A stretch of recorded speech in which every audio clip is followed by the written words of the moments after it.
કારી એની મેં તમને બીજી મોકલી દીધો.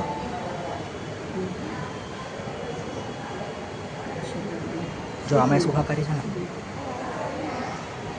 જો દેવેન્દ્રસિંહ આ કસોટી કોને આપી? દેવેન્દ્રસિંહ સિસોદિયાએ આપી, પૂજા ચૌધરી. આ કસોટી શેનું માપન કરે છે? તો આ કસોટી વ્યક્તિત્વ મનોવૈજ્ઞાનિક ક્ષેમ કુશળતાનું માપન કરે છે.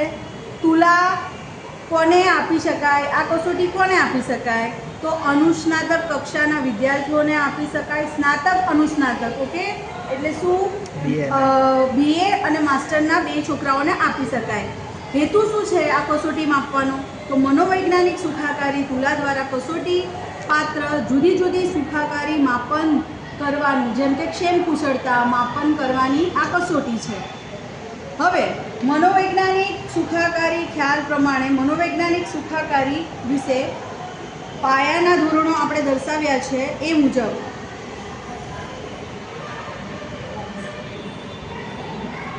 એક તો વેલબિંગ એટલે શું? તમને એવું થાય વેલબિંગ એટલે શું?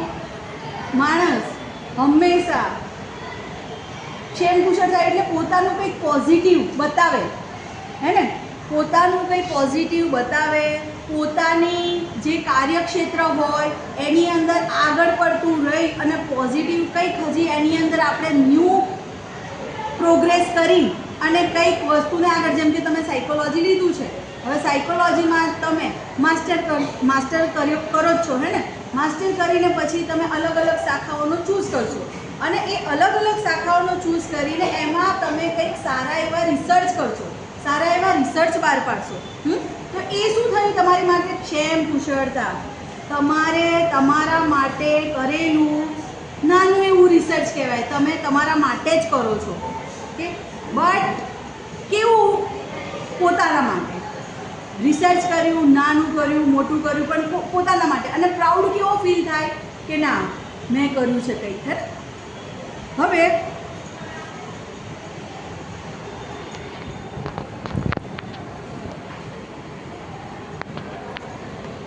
એમાં મુદ્દાઓ આપ્યા છે, લક્ષણો આપ્યા છે. ક્ષેમ કુશળતાના લક્ષણો કેટલા આપ્યા છે? જવાબદારીનું ભાન, આત્મનિર્ભરતા, દિશાનું ભાન, કેટલાક ચોક્કસ વ્યક્તિગત મૂલ્યો અને વ્યક્તિગત સમાવેશ, આવેગિક સ્થિરતા, બૌદ્ધિક અને સામાજિક અસરકારકતા, શારીરિક તંદુરસ્તી, સ્વાસ્થ્ય, સામાજિક જીવનનું તત્વજ્ઞાન, સમસ્યાની આંતરસૂઝ, વ્યક્તિ પોતાની જાતને ઓળખી શકે છે, ભાવિ પરિણામો વિશે જ્ઞાન ધરાવે છે, સામાજિક જવાબદારી, તેનામાં મનોભારનું લઘુત્તમ પ્રમાણ હોય છે, ઊંચો હતાશ સહનશીલતા હોય છે. 14 તમારી પાસે ટોટલ 14 મુદ્દાઓ છે, ઓકે? ટોટલ 14 મુદ્દાઓ તમારા મગજમાં બેસશે તો યાદ રાખવાના, ઓકે? શું છે? આ ટેસ્ટના મુદ્દા છે, આટલું તમને ખબર હોવું જોઈએ. પહેલું શું છે? જવાબદારીનું ભાન. શું? બીજું શું છે? આત્મનિર્ભરતા.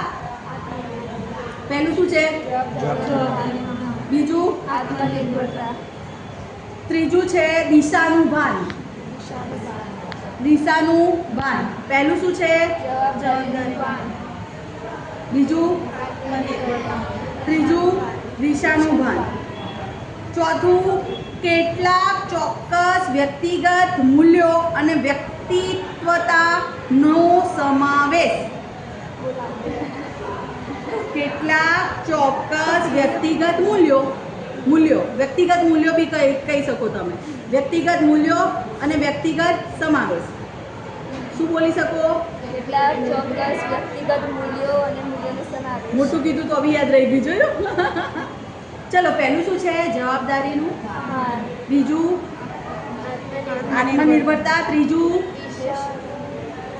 કેટલાક, ચલો મોબાઈલ ખોલી PDF ખોલો એટલે તમને પોતે વાંચી શકો તમે. મેમ ક્યાં છે? કઈ PDF કહો છો? મેડમની PDF છે, કુમુદ મેમે સેન્ડ કરી છે ને, એ PDF છે.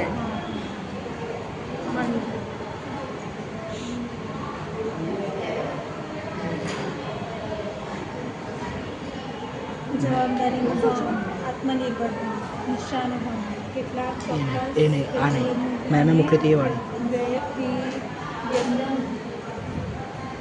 મેમ આ શું લખ્યું છે? વ્યક્તિતાને કયું મને ચોથો કેટલાક ચોક્કસ વ્યક્તિ કેટલાક ચોક્કસ વ્યક્તિગત મૂલ્યો અને વ્યક્તિત્વતા નો સમાવેશ એને હા પછી શું છે પાંચમું આવેગિક સ્થિરતા પહેલું શું જવાબદારીનો ભાવ, બીજું શું આત્મનિર્ભરતા, દિશા ત્રીજું મેહુલભાઈએ દિશાનો મોકલી. ભાર, ચોથું કેટલાક ચોક્કસ વ્યક્તિગત મૂલ્યો અને વ્યક્તિત્વના અરે બે જ ધ્યાન આપે છે બે છોકરા તમે વાંચો તો બોલો તો ખરા કેમ બોલતા નથી